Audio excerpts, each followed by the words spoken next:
Welcome, everyone, to episode 55 of Masters of the Forge. My name is Adam, and with me are Jason. Hello, everyone. And Justin. Good morning. Welcome, Justin. You woke up super early because you're like in the middle of Canada, like in that dark area where like you're like 2 hours behind us. I mean, like Cro-Magnon man over there and shit. It's crazy. Something like that. All right, cool. Thanks for joining us. We have a pretty cool episode today. We're gonna delve into in the hobby segment involving Zone Mortalis boards. We've been talking a bit about Zone Mortalis this month, and it's something that's kind of piqued our interest right now. We'll probably, ebb and flow just like anything else. Like in a couple months, I'm sure all we're going to be talking about is Gorka Morka, for God's sake. So nothing wrong with that. No, nothing wrong with that. So what you been up to, Jason? I mean, obviously we've been doing a lot of stuff with the club and stuff, but what have you been doing? Not a whole lot in hobby. It's been kind of a crazy week with some of the work stuff I'm doing. But right, yeah, you've been super busy. Yeah, I'm doing software testing, and so we've been up to like 1 or 2 every night, and then up at 8 or 9 the next morning doing more testing. That's brutal. Yeah, it's just been really miserable. On Wednesday, I finally got to the point where I almost had a mutiny and decided I was like, I'm going to just build something because I like that, and I built the 5 Terminators from the Calth box. Nice. So I never run Terminators ever. I think I have one Terminator that I run often, but it's a librarian, so that doesn't really count, I guess. Then yesterday, I picked up the new Calth box because I'm going to, for whatever reason, build a Raven Guard Zone Mortalis list.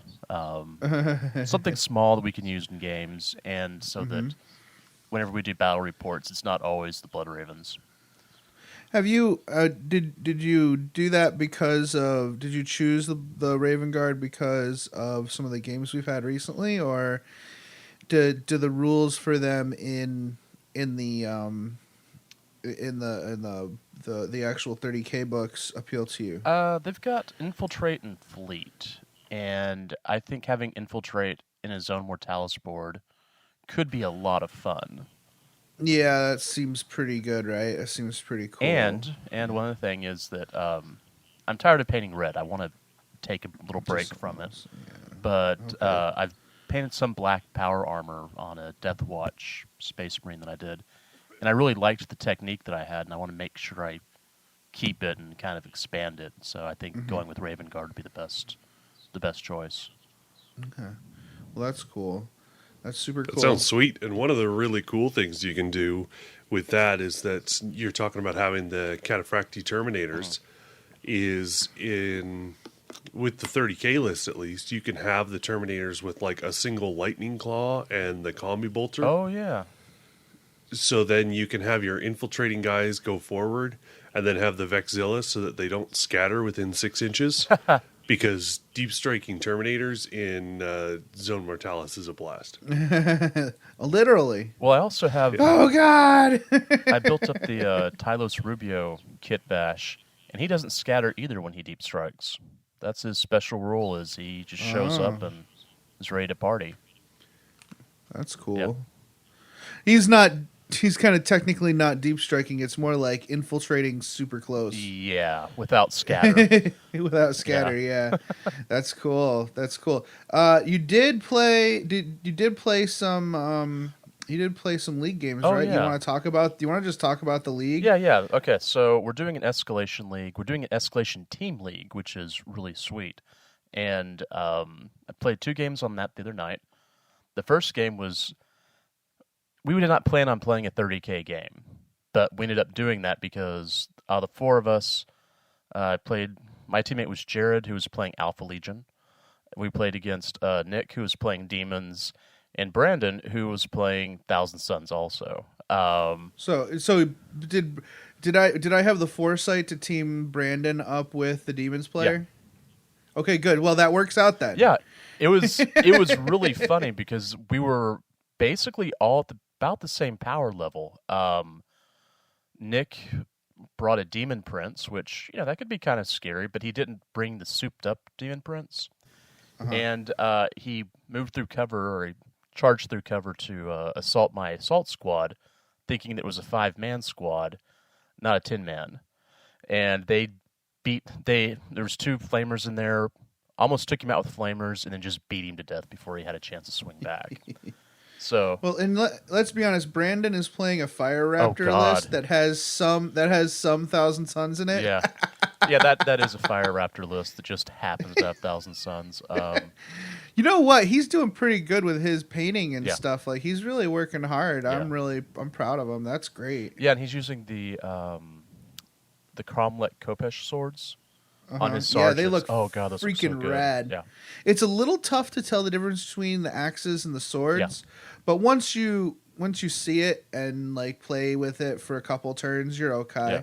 But that's the only complaint I would have. But to be honest, the rule of cool beats anything else as long as you can figure it out eventually. Well, our team also had a Sakaran. So who's running a Sakaran? Jared. And it's Alpha Oh, Legion. really? Yeah.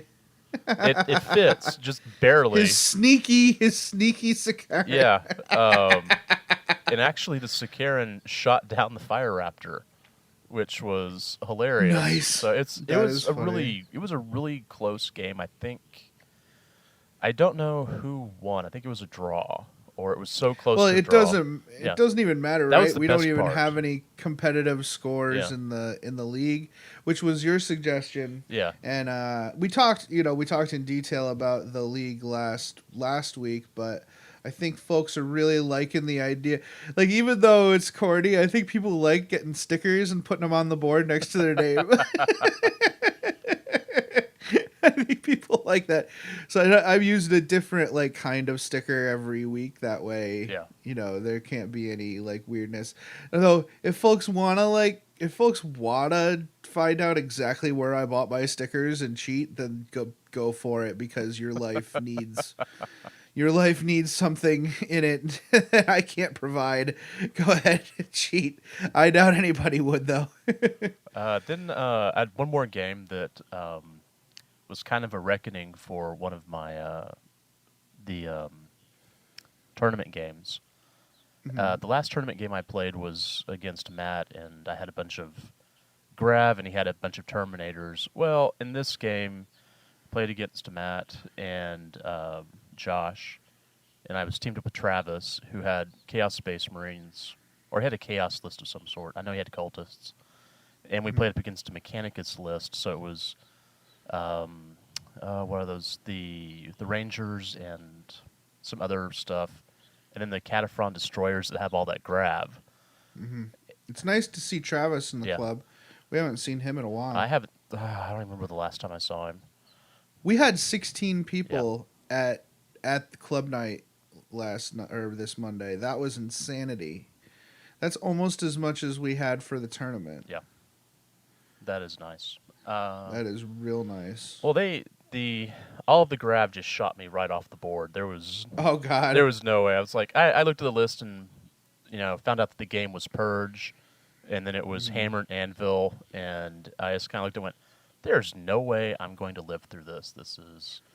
I think by the bottom of turn 2, I was gone. I was off the board, so I was like, well, I'll be hanging out. Just let me know if you need anything. Oh man, that's brutal. Yeah, I had some good games too. I'm bringing the orcs that I'm in the middle of painting. In the spirit of the Escalation League, I'm bringing my blue and yellow orcs. And I the list currently has like the flash gits in a battle wagon, and the war boss, some boys. Not much else, because that's 500 points right there. Yeah. What was my first game? My first game was with Justin versus Curran and no, there were three of us. Yeah, it was a six-man It was it was Josh, Curtis, and myself versus Matt, Tucker, and who else was over there? Was it Curran? I think it was Curran with his Blood Angels. Yeah, it was. So that's the great thing about the Team Escalation League. Like you can just like pair people up and do whatever games you want. And we had a really fun game, the 3-on-3. We took it. It really helped that we had Curtis on our side with his scat bikes. With his scat bikes and he's running the what is it? Corsair's list, actually. Corsair's list, yeah, and I didn't do too bad either. Like I was able to just take care of like a Cataphren unit with a Magos pretty easily for some reason. It just I got all the luck and he got none of it. So that game went in our favor. So I played a game with Taylor. Taylor's back after a few months. I guess he had a catastrophe where all his models fell on the floor and broke. So he kind of got discouraged, but he came back for the league and he played a game with me. So it was 2 orc players versus Brandon with his Thousand Suns and Fire Raptor, and who was with it? Oh, it was Connor with his Necrons. So Thousand Suns and Necrons versus Orcs, which is whatever, is funny. We collected almost 3 times the tactical objectives they did, but we just didn't have the staying power, and at the end of the day, the Fire Raptor was able to table the Orcs. So he took that one, but it was a fun game and learned a lot. Yeah. So it was really cool. I've been working on the Zone Mortalis board. I worked from 6 p.m. till 6 a.m. yesterday working on it. It looks incredible. And thank you so much. I had a great time making it. I was able to get to the the spray paint stage, and I had to stop. We had a function to go to yesterday, and where I ate copious amounts of clams and lobster. So I recorded a video. I won't go into too much detail because that's what this episode's about. So I'll save that for the actual segment. I traded my remaining Space Marines finally. I couldn't sell it on eBay, but a listener contacted me and said, "Hey, I have a Night Renegades box. Do you want to just trade?" I'm like, that is probably what I would have bought with the money anyways. So yeah, let's do it. So I still have to send those out for Monday. I think that means I'm going to start building them sooner rather than later, because 6 nights is plenty for 30K. I do still want to get at least one more Forge World night, but I can do that after. I don't have to do 7 nights at once, for God's sake. It's here on the show notes that you're talking about whether you want to get a Lancer or an Atropos.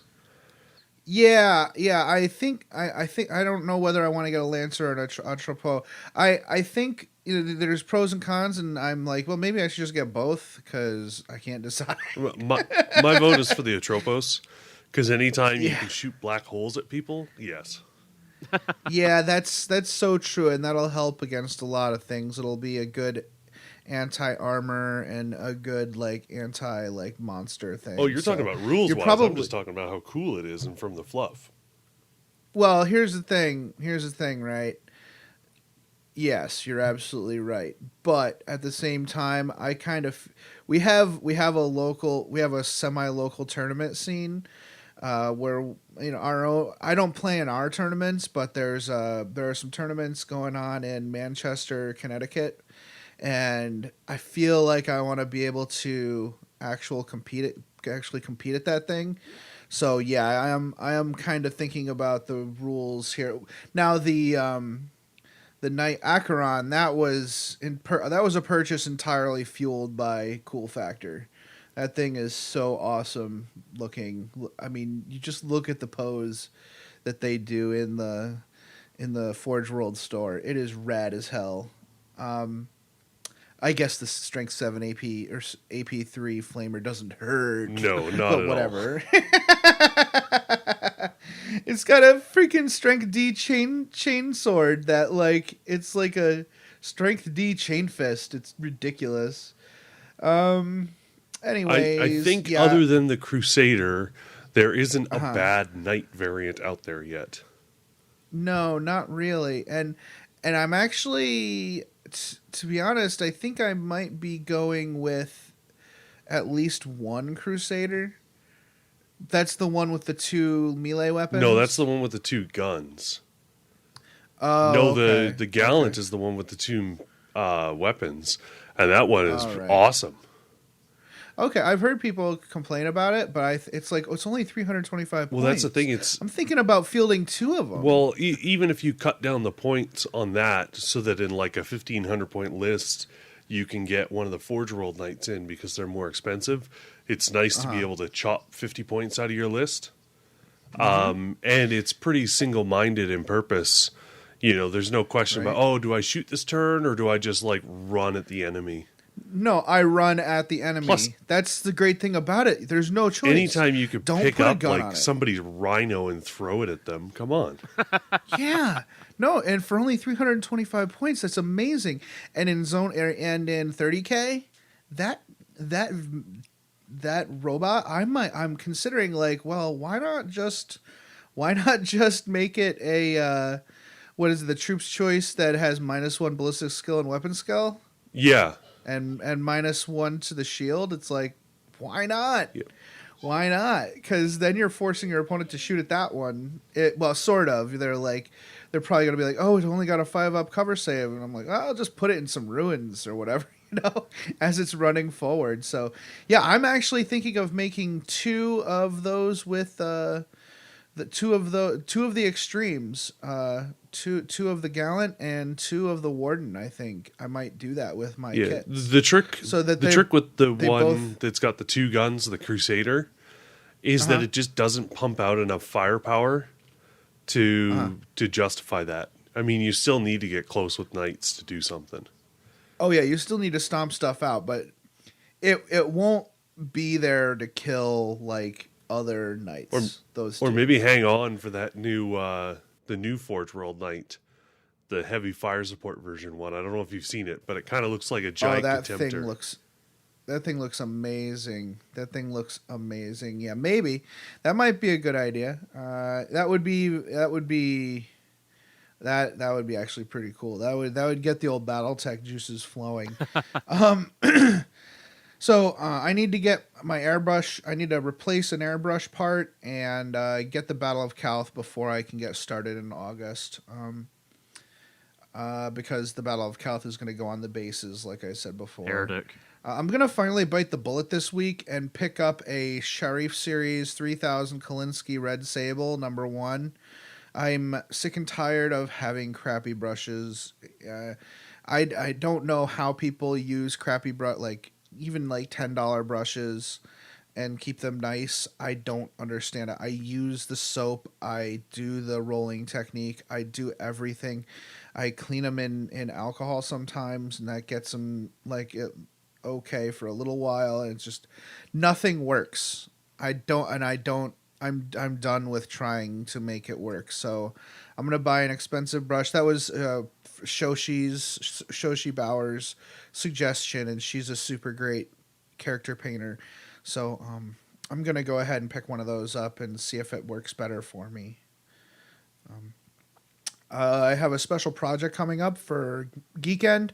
Every August we have a Geekend where we go up north. My friends and I go up north, and we just cloister ourselves up there. This is my group of friends from a long time ago. So I don't know if I want to talk about the project in the air. I don't think anybody in that group actually listens to this. So I'll just say what it is.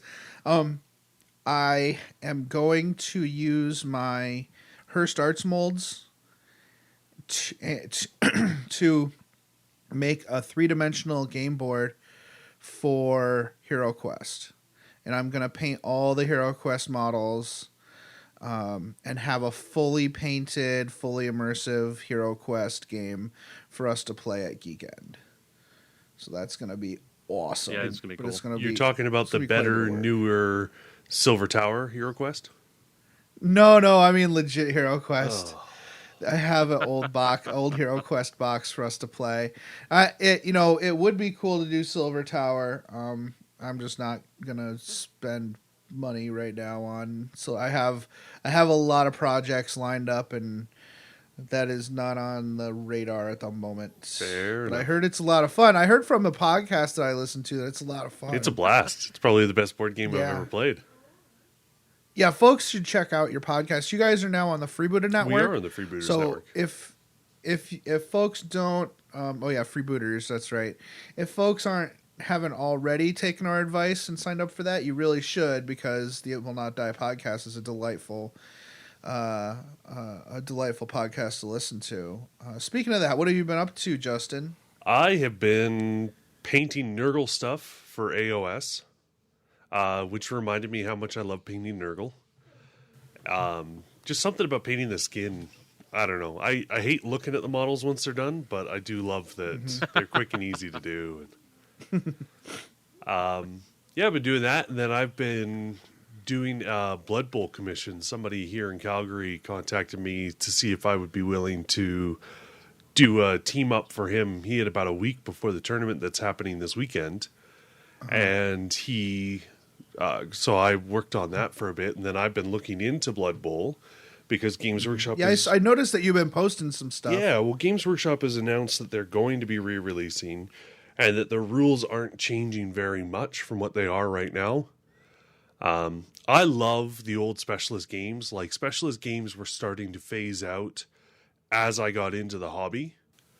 Right. But I love that. Like, I had a ton of Battlefleet Gothic stuff, and that was definitely my favorite of the Specialist games. But there were some that, like Blood Bowl, I just didn't get into because I didn't know people that played. But now I'm getting really excited for that. So, yeah, I've been just playing around with that. And so I painted up his team, learned a little bit about the game so that we can get ready for what we're going to be doing for recording that. Because Tim, my co-host on the show, is a big fan of Blood Bowl. So cool. That's awesome. Yeah, we played Blood Bowl at Adepticon one year. My wife and I. We played it at the what's the name of the podcast that does the board games at the end of Adepticon? Shoot. D6 Generation. Yeah, we went to the D6 Generation board game event at the end of Adepticon a couple of years ago, and we played it, and we won a Bach. We won the old set of Blood Bowl. Oh, cool! And it's still in shrink wrap, unfortunately. Oh, but I think this might give us the opportunity to open it up, because she liked it. She liked the game. I was gonna say, how many nights do you want to trade for that? I've got an Atropos. Right. No, so that's been pretty dude. cool. We've actually been Jason's been helping me a lot, because after our recording from the Silver Tower show, I realized that I didn't have the right equipment to do a group recording, because Tim and I just do everything by Skype, so we've just got our own setups. So he's been doing that. Pretty much all of my extra hobby funds have been going to sound equipment and learning about sound equipment, and we're also looking at doing like NFL style videos of games. So not only do they have the Blood Bowl stuff coming up, but then Games Workshop announced yesterday that they're doing a global summer campaign for Age of Sigmar, and so that's pretty exciting for me on that end. I am going to take this minute here, though, to pimp another project that I've been helping work on. It's not something I'm running myself, but on the show we talked about the Faux-Apocalypse event that I went to in Calgary. And Yeah, I heard about that. That sounded really it fun. was awesome. It really was the best game of 40K that I've ever played. For a long time, I was a competitive player. And then it was only a couple of years ago that I kind of broke that cycle, and I'm still on the 12 steps to get out of being a competitive player. But no, it was really cool, and it was really well run, and it was a good group of guys that attended, and everybody showed up with the right attitudes to play. So I think a lot of like the gaming group that you guys have at your local store, this local store's got one that's a lot more hobby focused, and let's have fun and roll some dice and not worry about what's the latest and baddest ITC list I can bring. So they are doing another event. Jay, who ran that one, is putting one on, and it's on November 4th, which is a Friday. They're doing a 60-person Age of Sigmar campaign, and then on November 5th, they're doing a 60-person 40K Apocalypse game. So it's kind of like taking the best rules from Apocalypse without playing with the total craziness that's Apocalypse. It works out to about 4,000 points a person. If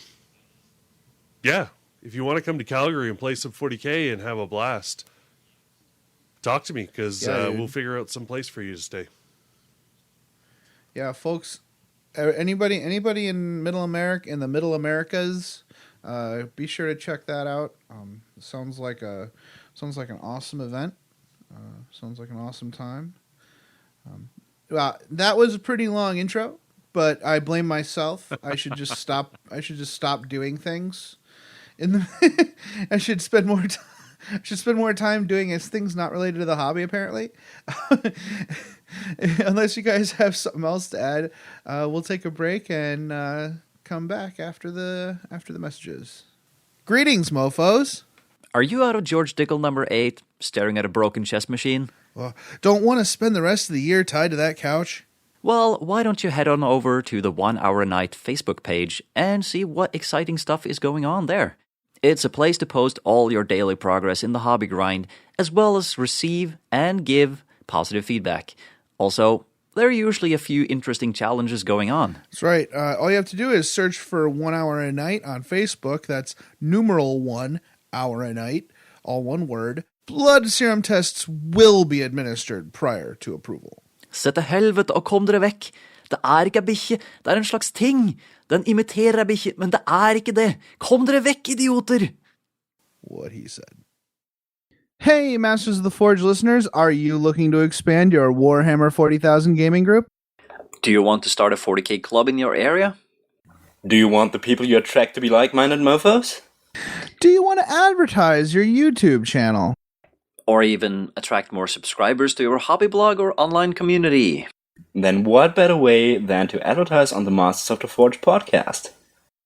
All we ask of you is that you email us at mastersoftheforge@gmail.com or message us on Facebook with a full text of your advertisement, including the region in which you live and any contact information people can use to get a hold of you. We will have one of our many tech servitors read your advertisement on the air. We promise not to make fun of you. Though we can't always predict the actions of our servitors, you really can't find good help these days. No, you can't. And we're back. So we're going to talk about Zone Mortalis boards, building your own. Now, clearly, that is not to say that the Games Workshop ones aren't nice.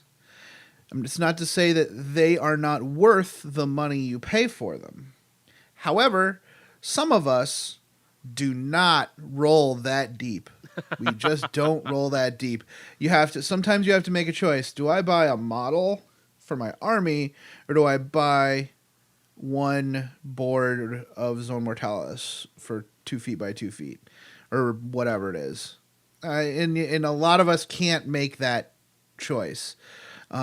So some of us still want to play Zone Mortalis, and Zone Mortalis is super fun. We've been playing it a lot lately, and it's great.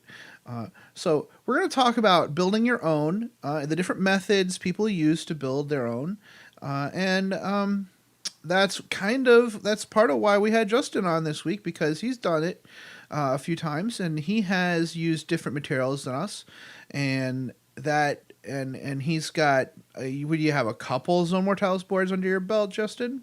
I have 2 now. Yeah, so I think it'll definitely great to have you on. You're going to add a lot of depth to the show. Jason, you're in the middle of creating yours right now, and your method is you're making entire rooms at a time, Yep. kind of just like the Zone Mortalis boards available from Forge World. And my Zone Mortalis board is just walls, modular walls over a fat mat. So I think those are we have some different perspectives, and I think that'll make for a great conversation. The first thing I want to talk about is planning your Zone Mortalis board. From my perspective, the way I planned it was pretty cut and dry, because I was basing it on the fat mat that Doug from Table War gave us for our campaign, and I kind of wanted to use the board in a way that exposes the designs and uses them as part of the game. So there on the industrial board there are lifts. They look like lifts, or or elevators, depending on what part of the world you're from. So I focused it around these 4 elevators. 2 of them, they were like mirrored on each side of the table. So there's 2 different kinds of lifts, and they're on opposite sides of the table. So we said one type of lift was the lift where you deploy from, and the other type of lift is the lift that you leave the board from. So it's basically a group of 2 armies moving down through a manufactorum complex, basically. So I built walls around that concept, like actually looking at the board. So what I did was I downloaded a image of the Zone Mortalis board, an image of the fat mat, and I started drawing in Photoshop or the GIMP, depending on what you have. I just started drawing walls and trying to get an idea of what a good way to forge that narrative is, from a mission perspective. Did you guys do anything like that where you drew it out at all, or a lot of folks just look at the Zone Mortalis board and that is from Forge World and just, why not just go ahead and copy that? Someone better than us obviously figured that out already. So. Well, that's actually exactly what I did. Was that I just looked at the Forge World site, took off the main picture of that, and then took the time to figure out, okay, how many L-shaped pieces do I need to have, and just worked out their measurements on there. Theirs is really nice because the whole base of theirs has got 2-inch by 2-inch squares. So it makes the measurements a lot easier to work up. Yeah, that is cool, and that's smart. I think that's a great idea. Just using they do have the one image where it's all like a 6x4 put together, and you can just lift that up, blow it up a little bit, and just write down what you need. And the fact that it's all in 2-inch increments is pretty great. Yeah. I do have to say, Jason, though, from just on the topic of the fat mats. I don't have that specific industrial fat mat, but that is a really cool way to do it, to make it match the board and with your planning. I mean, that definitely takes a lot of the guesswork out. So, yeah, and I noticed when I didn't measure. Well, I did measure, but I didn't just measure, because when you're building something like that, now, Justin, for you, that must be a duh moment, like, obviously, but for geeks, sometimes they don't understand the practical nature of things. Like, I should just be able to measure this and it works. No, you need to actually like dry fit this wood and make sure it's, you got your tolerances right. And basically, the way planning is part of the actual building process. You have to continuously be ready to change your methodology if you have to, because the measurements aren't going to work out perfectly every time. And I did notice, though, that the way Doug designed the board, a lot of almost, I don't know, I would hesitate to say all the lines, but almost every line on there is at an inch. So it's very interesting. Like he has designed it in such a way that most of the designs on there are at some kind of whole inch. And I was very surprised when I started putting it down and like measuring things. Like this features like exactly this many inches, and it's all over the board. It's all put together that way. So I thought that was really interesting, and it's going to make my life a lot easier when I start trying to put more walls in, because they'll all be uniform lengths. Thought that was really cool. Jason, did you do any planning for your board, or are you kind of organically growing it? There's a bit of planning, not the same amount of planning or the same type that you guys are doing. I'm just creating a bunch of different rooms, and they're all based off of either being 12 by 12 or 16 by 16. They're all, it's some sort of multiple of 4. And there's a couple of rooms that are just 2 walls, like they're corridors, but also rooms. And then, let's see, what else do I have? Yeah, I have 4 rooms that are 12 by 12, and then one that's 16 by 16. And there's walls and there's doors to each one, so I can go through and move things around. One of the things I wanted to make sure that I had was a lot of different ways to put them all together. Like, I didn't want it to always be just one setup, but I wanted to be able to move things around, have multiple doors in and out of each room, and, places I could actually put, like, I guess, not really choke points, but more as, like, dead rooms. Like, you can't get out of this room, except through one area. But I only have 5 rooms built, but I think I've got it planned out to where I can build a considerable number. I'm basing this off of another Space Hulk type board I saw online called the Sin of Alacrity. And if you look for, I think it's Iron Dog Studios, he actually has kind of a how-to. Like, I don't think he didn't build it, but he saw it once and he started creating his own version using wood that he had. Mm-hmm. Yeah, speaking of that, let's go into materials. I definitely am using 1x3 boards. I chose that size because 2-inch boards would be too short. I think they would take the player out of the immersion because their dreadnoughts, their heads would be poking above. 4-inch boards, which I think Justin, correct me if I'm wrong, are 3.5 inches tall. Or 3 3/4 inches tall. I think 3 5/8 or whatever. 3 5/8. Yeah, guys, remember it. This is one very important thing that I talk about in my video. Depending on the materials you use, the inches that it says it is are not necessarily going to be the same, because they used to account for the blade cutting or some crap like that. I don't remember why that is, but certain materials, especially lumber, is not exactly the inches that it says. Like a 2x4 is not 2x4. It's 1 5/8 by 3 5/8. But 4 inches is a bit too tall, I think. I think it's a little tougher to get your fingers in there, especially if you got little fingers like me. It's a little harder to get in there, and let's not say little sausage fingers. If you have sausage fingers like myself, a little harder to get in. So I chose 3 inches, and it was a little cheaper. And I used the cheap ass pine, like the dirt pine boards. I think it was for an 8-foot board, it was $4.50 or something like that. And I used up 4 8-foot boards for my 4x4 Zone Mortalis. What did you guys use? I know Jason, you used boards, pine boards I used as well, the right? 1x3s also. What I did was I actually took a Space Marine with me to Lowe's, it's Home Depot, and just kind of walked up to the boards. It's like, that's about just tall enough. So I would have loved to have been off to the side watching whatever employee walks by. There's employees at Home Depot put your in little America? model.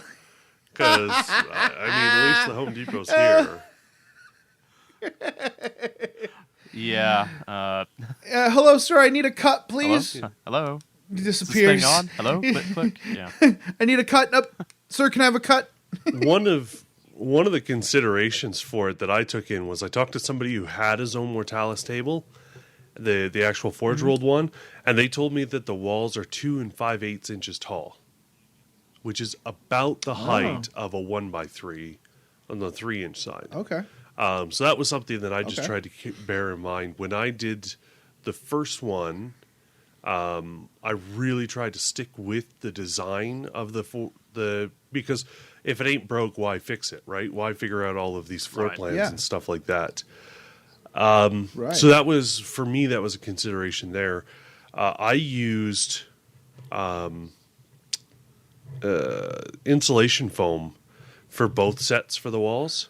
And the first one was because Okay. I was doing a cave style because it was just faster. Oh, absolutely. I'm sure Yeah, you guys will put a definitely wanna link use in the foam show for that. notes to the blog that I did on it because I did a bunch of pictures and kind of a how-to, and there's an audio recording file that you can download that goes with and kind of talks through what I did for it. But a lot of it Cool. was that my technique was to stab the foam with a flat blade screwdriver a lot and then break it. And it turns out to be a Yep. really nice cliff technique. It's the messiest but the fastest way that I've found to do nice looking cliffs for terrain. So doing a cave interior it worked Awesome. up really well.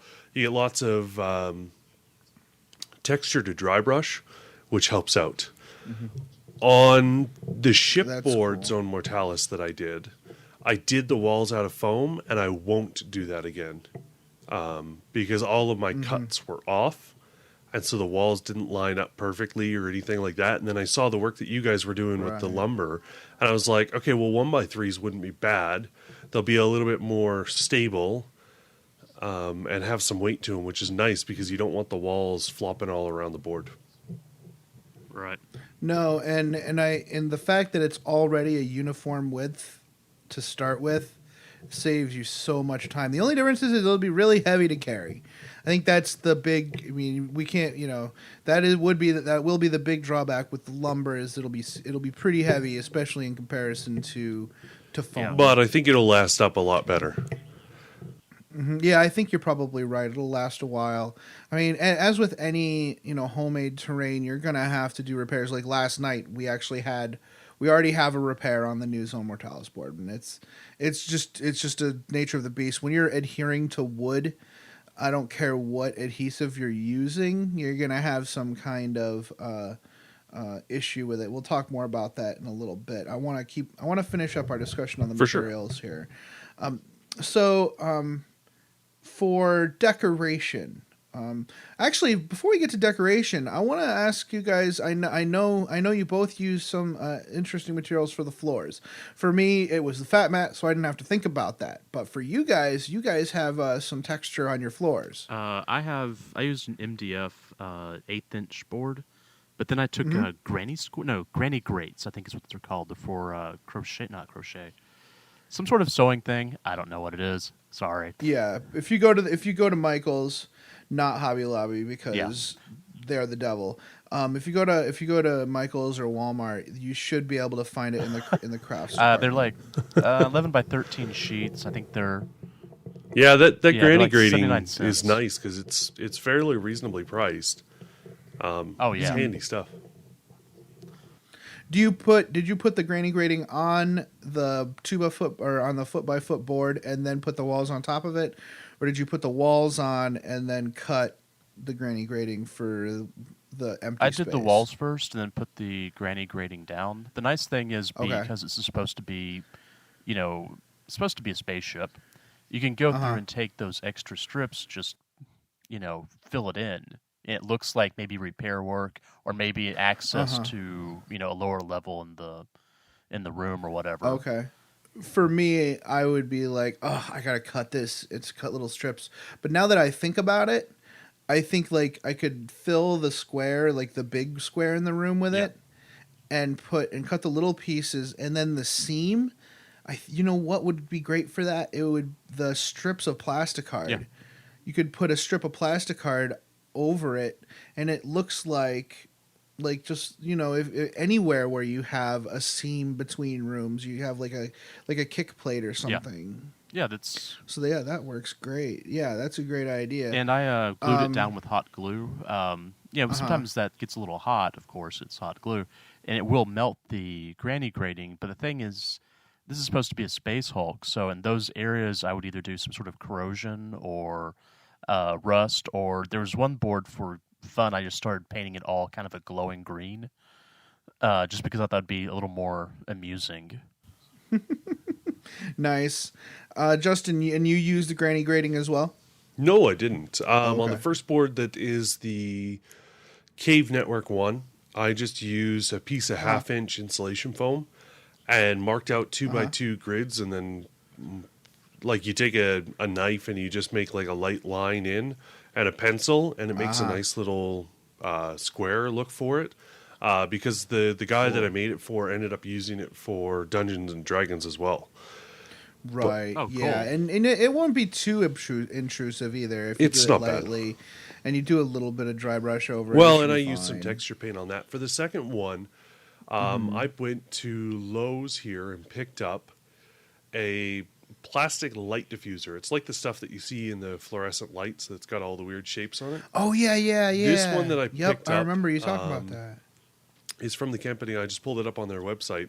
The company is called ePlastics, and it's a 23 3/4 by 47 3/4, but it's got inch by inch grids marked out, and then inside of the squares, it's got little like crosshatch like you see from window screen mesh right into it. So it's a handy technique. I also use one of their frosted or their cracked ice ones to make water effects for boards. For the water effect one, you can just spray paint the underside with a bunch of different blues and stuff, and it looks really nice for water. This one I spray That's painted smart. over top. And it was nice. It worked out really, really nicely. So it's 1 inch by 1 inch grid, and then it's just got some detail inside of it. And I'd honestly never seen it before 2 months ago. So Nice. Did you adhere your walls on top of that, or did you cut it perfectly to fit inside those your walls were They're modular, foam, right? So and then the boards, okay. like I They glued the just go plastic on because it cracks wherever. really easy. So I also picked up some 2 foot by 4 foot pieces of 1/8 inch MDF artboard or whatever, and glued that to it with wood glue. Let it sit overnight, and then after it was painted, and then I just took some hazard stripe tape that I got. They make it for like safety stuff so that tall people don't hit their heads on things. I don't know anything about that. oh, that's cool. That there's actually hazard Yeah, stripe so tape? there's this hazard stripe tape that I use to tape down the edges because the edges are quite sharp. So the boards are 2 foot by 4 foot, and they flat pack, and then all of the terrain is all modular on top. That is cool. That's a great way to do it. So as far as adhesive materials, so you clearly already described what you use. I was using wood glue. I like wood glue because it's got like the little wood fibers in it, and it creates a better adhesive, especially for wood. It's not great. Like you are relying somewhat on paint also as your adhesive there. And for some of the big stuff, like I have some big chunky stuff attached to my walls, it's gonna fall off eventually. But the cool thing is that wood glue stays attached to the wood, and the thing falls off. So at that point, you have a perfectly couched recess of wood glue for your object, and then you just go back and you super glue the object to the couch of wood glue, and it stays a lot longer.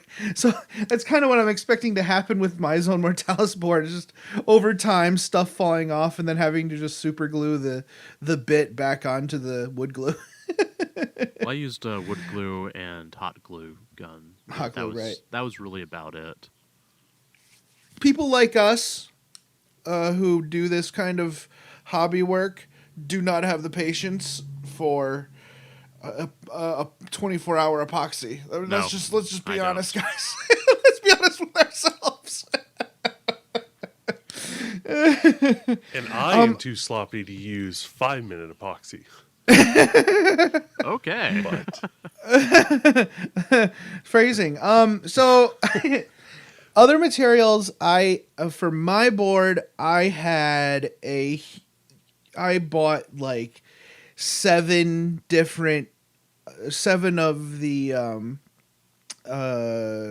Frontline Gaming buildings. So they're all MDF, and they come still in the, I guess you would call them frames or sprue.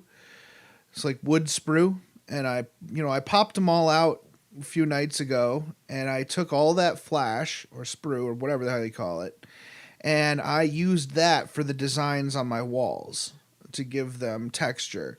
So I had my my little hobby saw, and I sat down with my cutting board, and I just started cutting pieces out. It was some very interesting pieces. The best part is all the windows and doors of those pop out in case you want to do open windows and doors. And nice enough, they actually have some little like paper pieces that you can glue on for designs on those doors and windows. So I just popped them all out. I'll just glue the designs on and call that done for them. So I had a ton of popped out windows. I would say at least 100 of them to use in here. So I used a lot of those, and I cut all those pieces out. I had like nice long strips of wood that I could just wood glue to it. I had a bunch of plasticard. You can go to any train or hobby store like Hobbytown or any local train shop, and they should have like Plastruct or I forgot the names of the other ones, but you can get plasticard already cut into strips. The hardcore guys cut their own strips. I do not have the patience for that madness. I am not going to sit there and cut perfect strips with a hobby knife. It is well worth it to buy strips of plasticard and use that. Especially for areas where I feel like the two pieces of wood are going to connect with each other at some point during the setup of the games. So I use that so that there's very little extra space added when you put the boards up against each other. I also used a window screen for like kind of mesh grating on the walls. That's probably what I would have used for my floors had I not had the fat mat. I really like the very small holes. It feels very fine detail. It's a little harder to work with. You gotta it crumples and ripples, and you have to make sure you have to like flatten it out.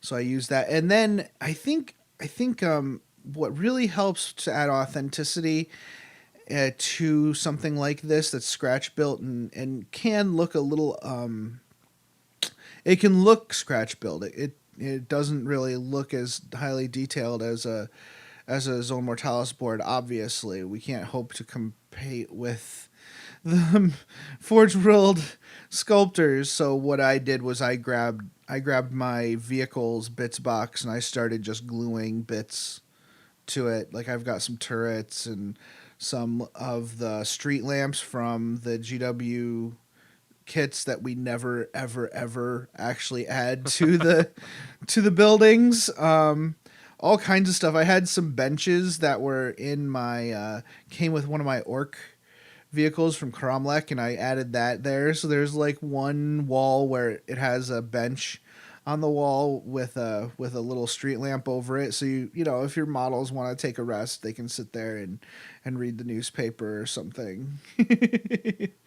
I also use some MDF bases. Anybody who goes to Adepticon or one of these other events, Litco is probably there, and you can buy a billion bait. You get a Chinese container Chinese food container full of bases for like $7. So I had a ton of those. So I used those also for like windows and not different shapes and designs. I'm talking a lot here, but a lot of materials went into my board. You can also get plasticard tubes. So those cut a lot easier than the ones that you get from the PVC from Home Depot. You know what's cheaper than plasticard tubes? Straws from 7-Eleven. Yeah. Oh, yeah. That's a great idea. idea. That's a great idea. That's a good idea. Yeah. Straws. You got, I wanted to do this, but I just, there's no time. Wire, like computer wire. You can run them in channels for all over your Zone Mortalis board, and it looks like cable. You could do that. Does anybody else have any other ideas for window dressing? I think you hit most of them. Yeah. I think one of the things to bear in mind with this is that there's a lot of variety for how much or how little you want to put onto your walls. Like the second table that I did, that's the interior one. It was for a charity event that we ran, and so it was like up for sale. So I didn't put a ton of work into the walls, whereas you've gone quite the other way and done a ton of work into the walls. And I think it's really good what you've accomplished, because it's got the right amount of detail to keep visual interest, but not so much detail that it distracts from the rest of the game. Right, and I think you really hit the nail on the head here. It's just good enough to have some games on and be immersed. Well, I think it's better than just but good not enough for so- that. I think.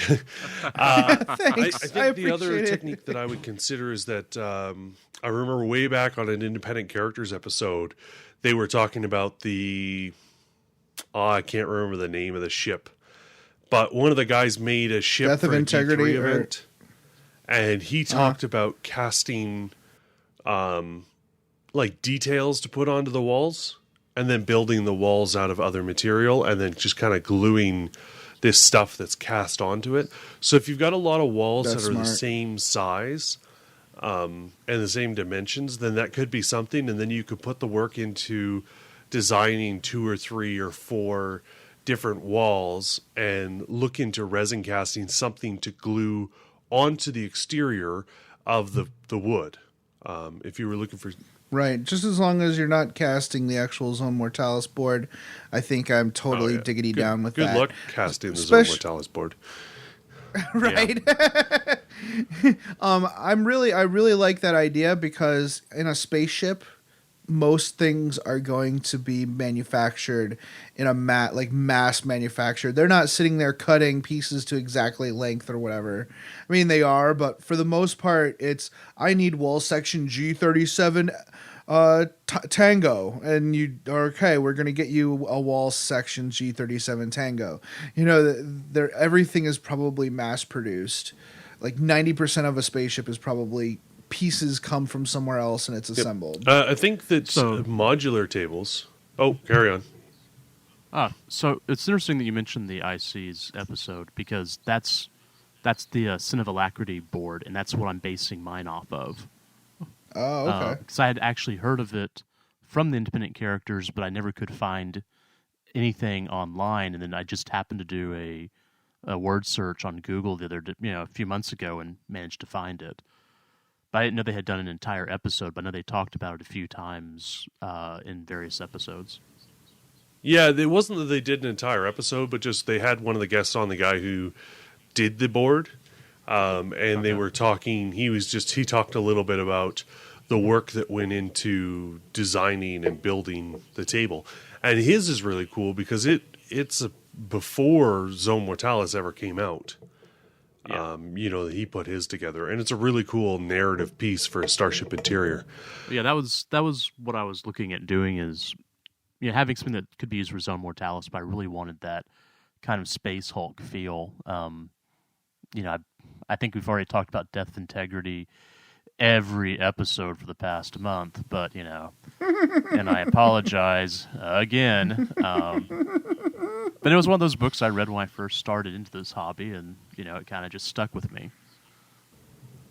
Definitely. Nice. That's One of the things that I want to say really quick is that when you've got modular walls, the first one I did in the cave, everything was glued down to the floor, and it actually turned out that there were, like, it was in 2 foot by 2 foot squares.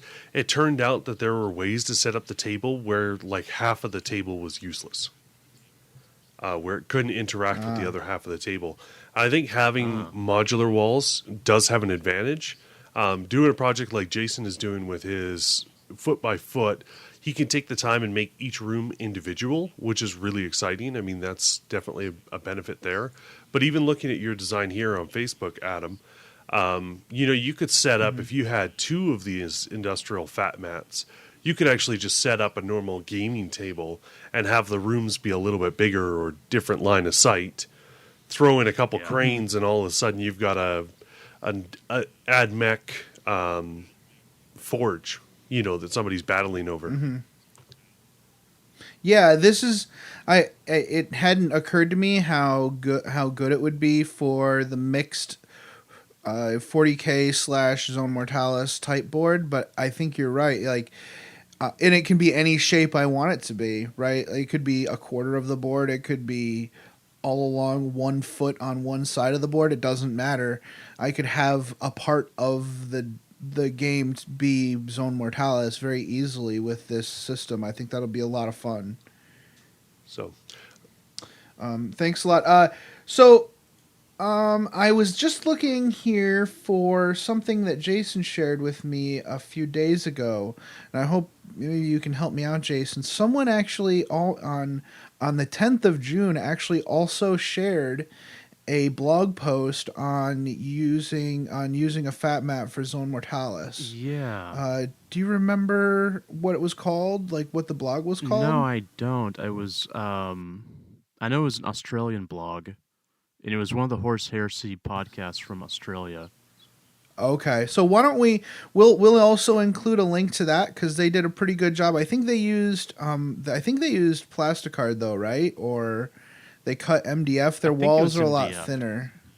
Yeah, so they used cut MDF for it, so their walls won't be as wide, and I think they'll get a little bit more space out of it. But I think that the 1x3s are better reflect what GW or what Forge World came up with. definitely. I will throw out, because I'm crazy, and I love Zone Mortalis, and I love really highly detailed things. If you want to go totally nuts on it, I'd considered those new shipping containers that Games Workshop released. And the floor and the roof is separate from the walls. And so I was thinking about actually just making it where it had 2 floor pieces and then the 2 wall pieces on the side, and then you'd have the top and you'd have little corridors. And they would be hyper detailed. That's a cool idea. That's really cool. That's a good idea. And my buddy Lathan from Burn-In Designs, he has containers. He's had containers for a long time, and one of the Zone Mortalis boards at Adepticon, I think, is made completely of these laser cut containers. That's a really great. I think we talked a little bit about that in that episode. But can you imagine, like, just having a shipping yard as your Zone Mortalis board? Not quite homemade, but I think that would be a really cool. That would be a really cool thing to do. Or you could just buy that. And make I was going to say walls that out would of be it, the other whatever. technique, is just to make walls out of it. It's going to block line of sight to your models. And Yep, I think it's pretty cool because then that way it's a quick way to get texture. And again, things that you can glue on that create texture to the exterior of the wood frame is going to go a long way. And again, you're not trying to go crazy, but having the ability to get texture that you can dry brush up is going to go a long way to make it look nicer. Yeah, and that's kind of that was what we kind of talked about in our episode on city fights and stuff. It's getting that texture on the terrain is 90% of the way there, and then after that, you just sparingly add details here and there, and you're cooking with gas. I want to talk a little bit about the tools we use. One thing that I really missed when I was putting this board together was a chop saw. I've wanted a chop saw forever, and I'm just sick and tired of not having one, because I'm sitting here with 2 sawhorses and a skill saw, and I'm like, I'm just gonna die someday. Someday I'm just gonna die doing this. I've got like 12 inches of board that I'm trying to cut a 3-inch piece out of with a skill saw. I'm like, I'm just gonna die, and my wife is gonna find me out in the backyard bleeding out. And I, for my little pieces, I use a hobby saw. So it's like this little like rectangular flat saw that you can get. X-Acto sells them, but there's also others. I think GW has one as well. What other things you guys use for your construct? Like, yeah, I know, Justin, you said for your foam you use the drill and like break it for screwdriver, that, not a drill. Screwdriver. Sorry, yeah. Yeah, I just use a screwdriver in the edge of the table to break it. Another tool that I use a lot for terrain building is I've got a T-square, a 3-foot long T-square, so you can get nice straight edges when you are cutting things.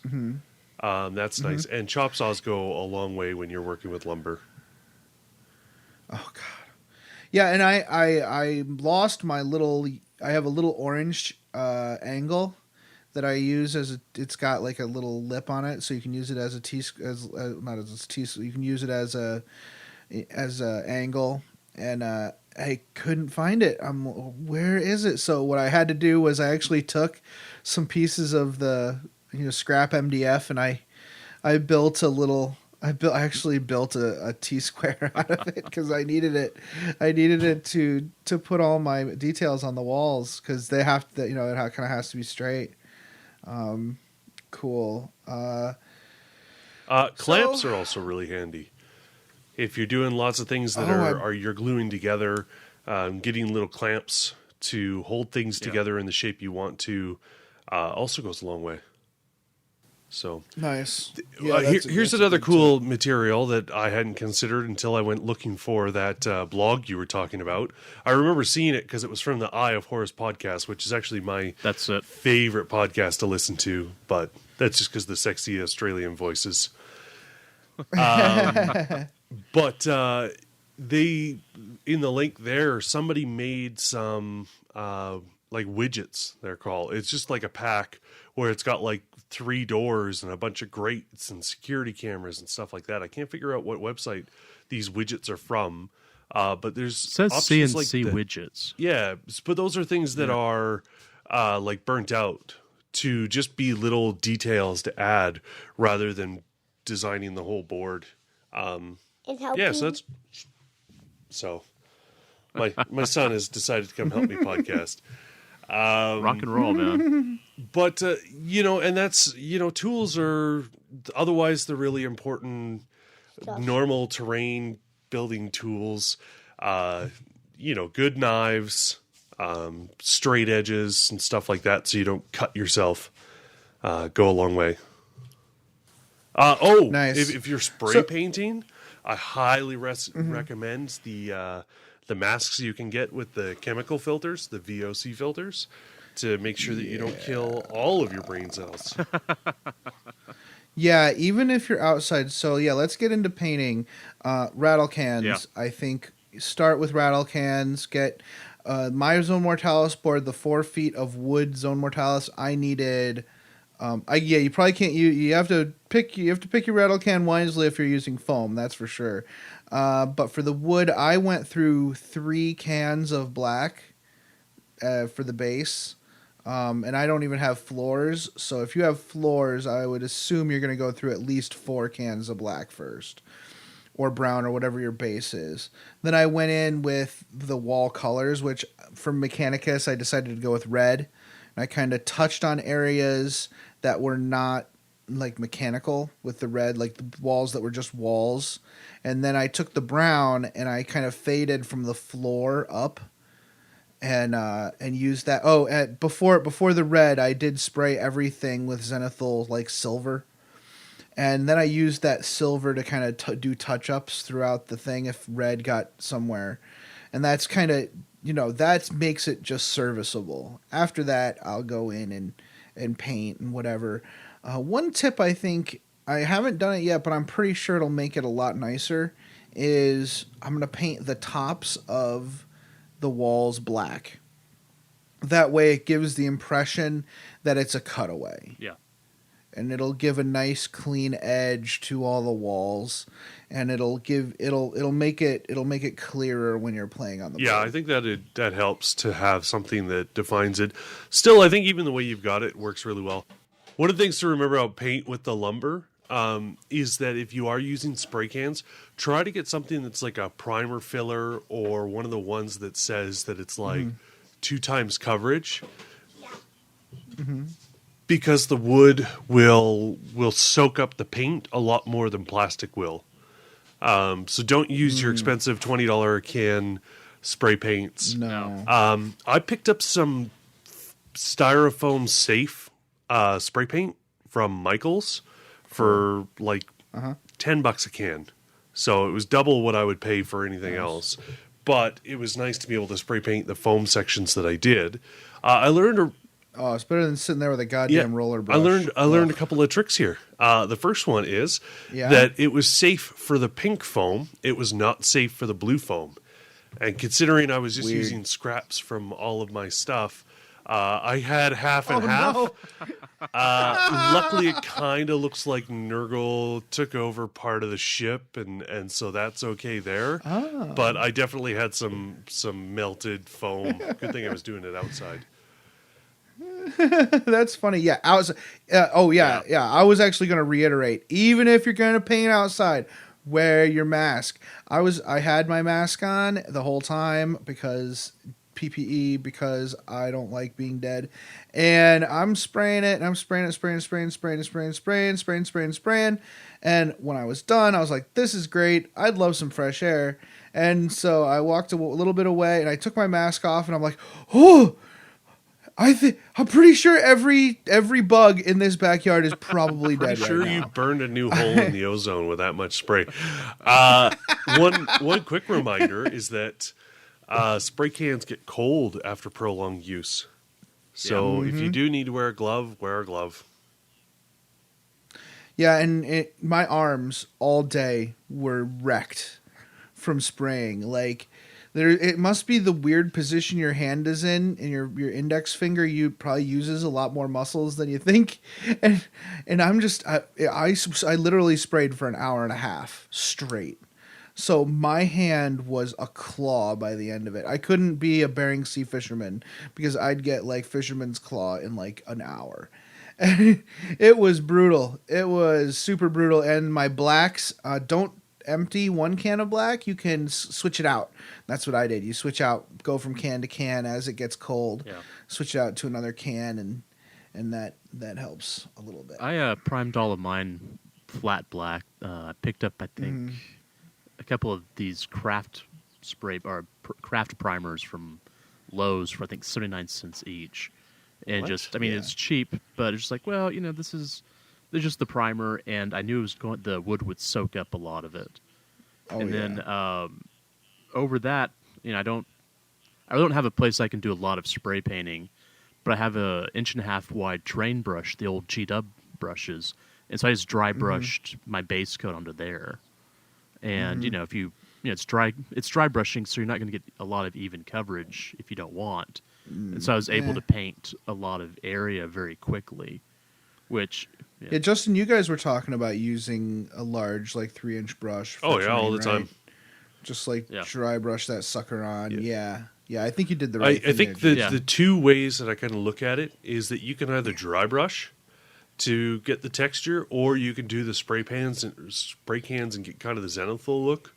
But it also goes a long way if you are willing to try out doing oil washes.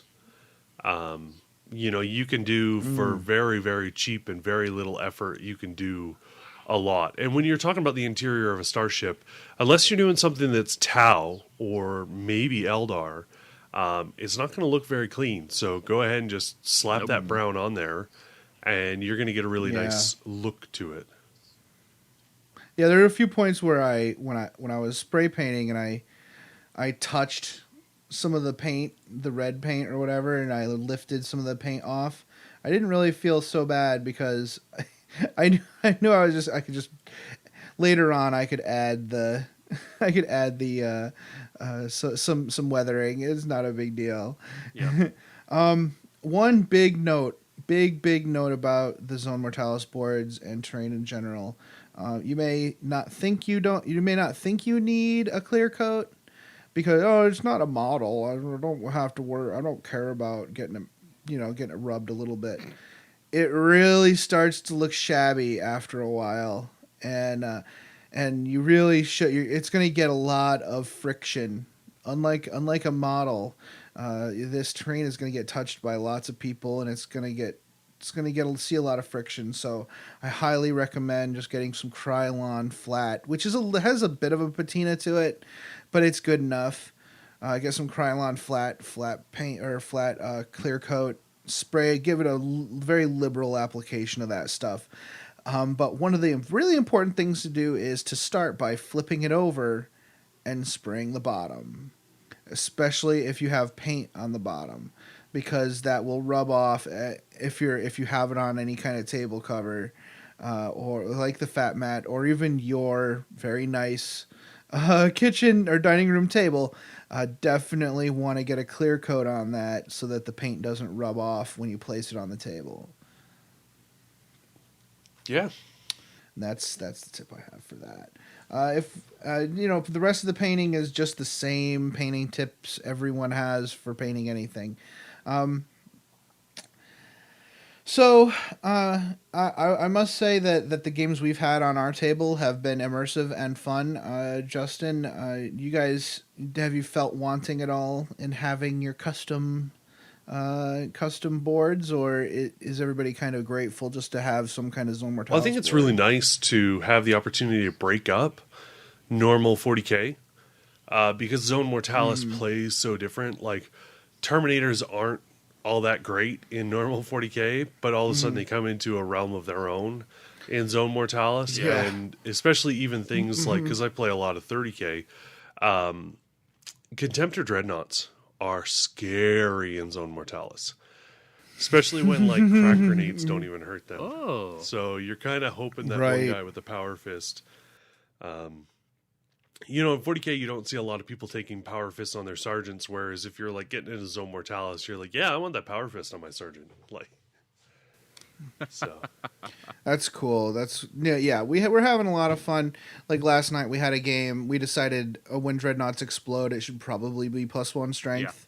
And we also realized frag grenades. When you throw a frag grenade, it's strength 4 instead of strength 3.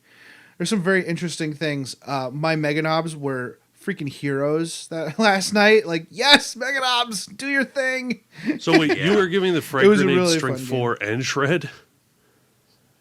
No, only strength 4 because there was something about the +1 strength in the rules. There was, for some reason, there was strength 4. It's just because so in that Zone was really Mortalis, cool. if people haven't played or don't know much about it, template weapons like flamers and blast weapons get the shred special rule, which is scary good, especially when you've got things like salamanders with good. strength 5 flamers or it's better than +1 strength, which, you know what, I think I mixed and I then think I mixed it up. I think I if gave you it +1 happen to strength have instead something of that shred. already has shred, then it gets +1 strength.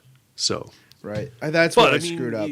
I did same- +1 same strength. Either difference. way, 6 of one, half a dozen of another. it's still it's really effective and a lot of fun. And if you kind of think of moving from room to room, or that really alien style closed in space, it's a blast for that way for gameplay. So Blast. Oh. Sorry. I think the idea of using a frag grenade in Zone Mortalis, it's so much better. It's like worlds better than in 40K. So I want to close it off. We're getting towards the end of our like hour and 20 minutes here. Storage. I am not sure. I have giant shelves in my game room where I can just stack this stuff, and so I'm lucky in that. Do you guys have any idea what you're gonna do to store your Zone Mortalis boards? Like Justin, you solved that problem by That's auctioning it off. I which just is a got good rid of idea. both of them, and now I don't have to worry about storing them. Yeah, don't have to worry about storing them. If we were to do one for the store, Jason, I assume we would just buy more Sterilite. Yeah. We have a giant wall of Sterilite containers. Yeah, we've at got this quite point. a few now. Full, each one with a terrain board in it. Yeah, I'll be putting mine in a Sterilite board because everything is 12 by 12 or around that, and nothing's more than 3 inches tall. So it'd be very easy to go ahead and drop it in there. And because if I go through and put the largest one at the bottom, then they can just stack within.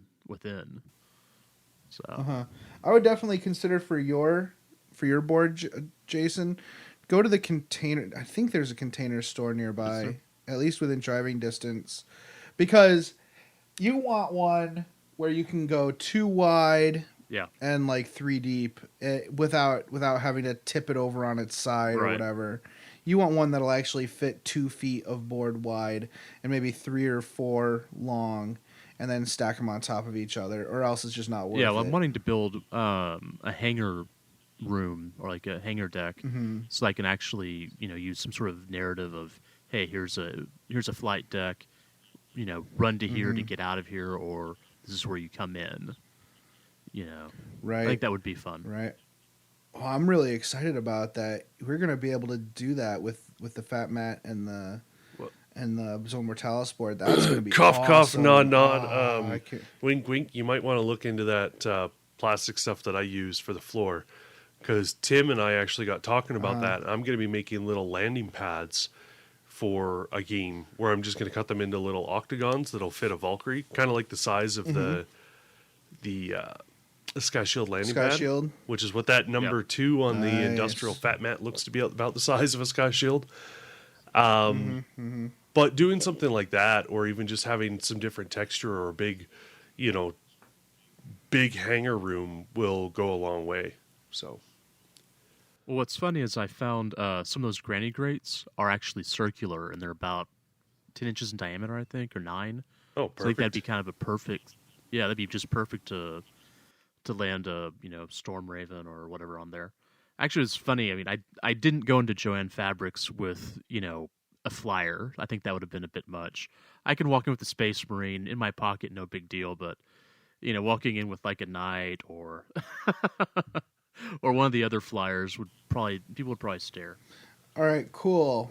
Before we close it out, Justin found the link to the Making a Zone Mortalis board cheaply. He's got this person has the Underforge Fat Mat, or no, this isn't the Under. Which one That's is the this? ship interior. Ship Interior, right. Ship Interior and Underforge are their kind of the ones they say are kind of partially for Zone Mortalis. We have this Ship Interior at our club. And we now also have the Underforge, but they use MDF, the CNC widgets. CNC isn't a brand; that's what you call things that are processed. They're using MDF and they're using foam card, which I think is the stuff you get at Walmart, which is kind of tough to work with sometimes. So check it out. It's at web-ramblings.blogspot.com. Go ahead and look through there and find it. It's the post from June 10th. So it's very interesting. Sometimes I think our hobby, like our community, has this collective consciousness that they kind of, right? Doesn't it Yeah. seem like that sometimes? That sometimes we kind of are on the same page for some reason. It's weird. But it's a beautiful board that they've got together. They've got some of the can terrain and stuff. Definitely check it out. So we're going to take a break, listen to some commercials, and then come back and close out the show.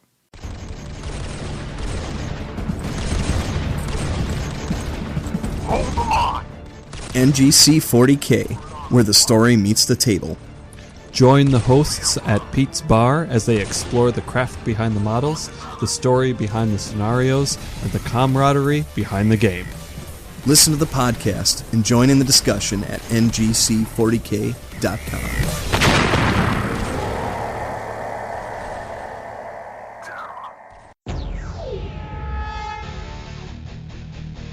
At the It Will Not Die podcast, we focus on narrative gaming that brings your tabletop to life. Join us every 2 weeks for campaigns, reviews, and interviews from around the world and across the hobby. And remember, it doesn't matter how you love the hobby. Just do it. Nailed it.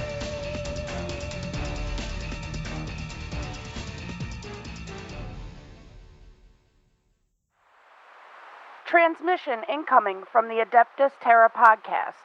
A new monthly UK-based 40k podcast has come into the universe, based around the hobby as a whole and the rich background of the 41st millennium. If you're looking for a fun, chilled-out podcast focusing on the fluff of the 41st millennium with tricks and tips on taking part in the hobby, then why not give us a listen? You can find us on iTunes and Facebook as the Adeptus Terra podcast. You never know, you might just like it. Message ends. All right. Well, thanks for joining us for another episode of Masters of the Forge.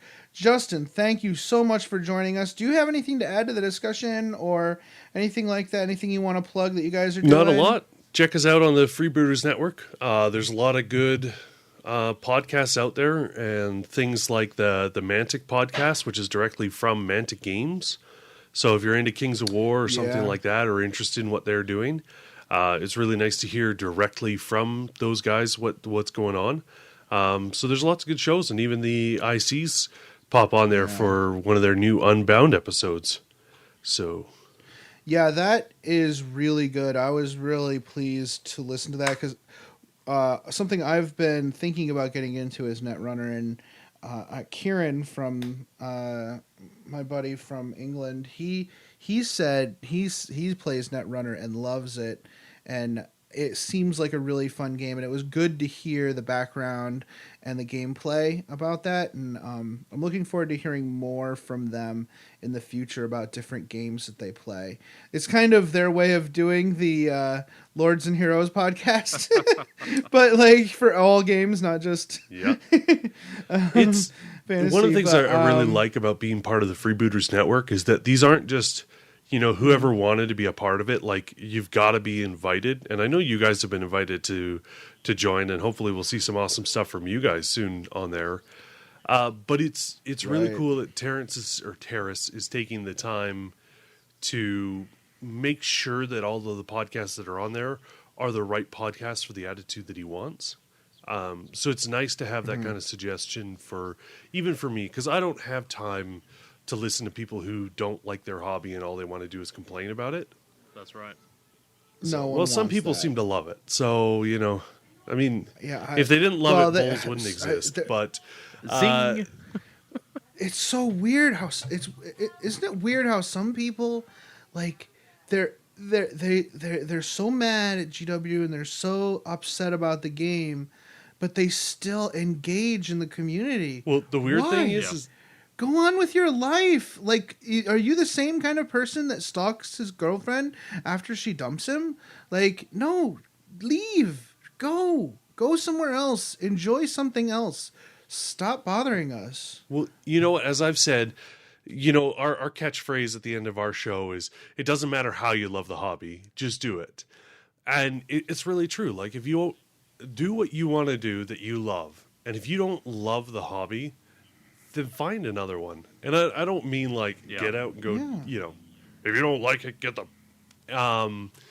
but, well, I know, but mean that. But I'm like, a little bit more polite than you are because I'm Canadian.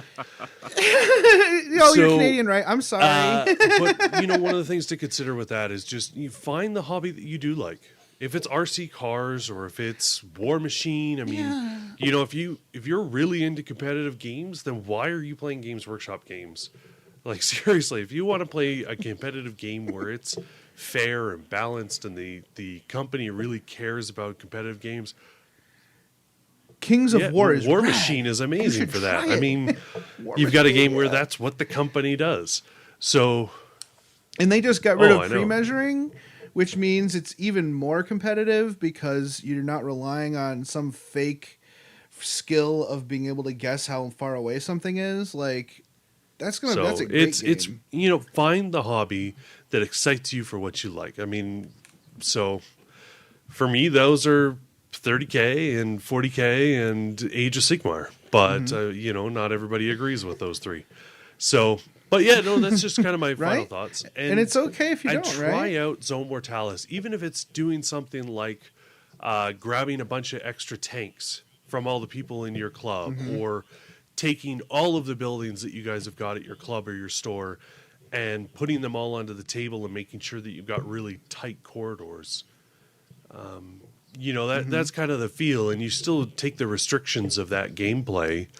And it's a lot of fun. It enhances a lot. There's a lot of narrative options that can come from playing Zone Mortalis. Right. Yeah, I agree, and I'm really enjoying the whole Zone Mortalis thing, and I have a feeling we're going to be playing a lot more of it. Like last night, John and Jason were kind of making fun of me because I'm like, there's no whirlwinds, there's no barrage. John was like, what we need here is some whirlwinds and some what was he saying? We Wyverns. need some. It was the wyverns. We need some wyverns because all the orcs were all bunched up, and I'm like, I think I'm only gonna play Zone Mortalis from now on. Pretty much. Because I don't have to worry about that. You think wyverns are scary? Wait Okay. till somebody pops up with a command squad that's got 5 flamethrowers in it. Oh, brutal! I don't even want to think about it. Oh, did I tell you about my or 30K? or a deep striking Terminator squad with a heavy flamer, just like all the fire. What's funny is that's the 30K list that I'm putting together for Zone Mortalis is flamers, lots of them. Nice. Well, guys, we're going long here. I just wanted to say thanks again for coming on. Next week, we're going to be talking about Second Founding chapters. Specifically, we're going to use the Nova Marines as the example, but we are gonna have a great deal of in general discussion about the Second Founding and how that came about. So that should be a fun conversation. But until then, Play the game the way you want to. Just do it. This podcast is protected by the Creative Commons Attribution, No Derivatives, Non-Commercial International License. More information about this license and contact information if you have any requests can be found at our blog, mastersoftheforge.com.